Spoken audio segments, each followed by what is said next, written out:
What's up? How's it going? My name is Alex, and I decided to get into YouTube just about 2 days ago. It's December 30th, I think. No, it's the 28th. I lied.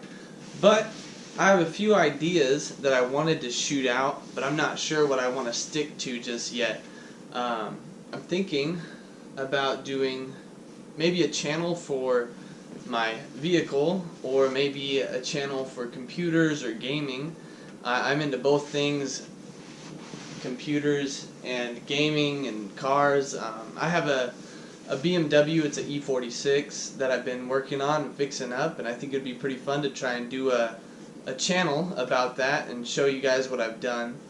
I'm not sure exactly where I'd start with that, but that'd be a ton of fun. Something else I've been looking into is I recently started building computers, and I'll have to get some pictures of that so I can show you it. I'll probably put them over here somewhere and drop down maybe a link to my Instagram.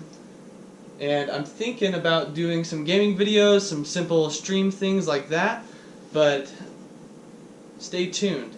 Stay tuned. I'll drop in a video of maybe my car or maybe some gameplay or something here pretty soon. Catch you later.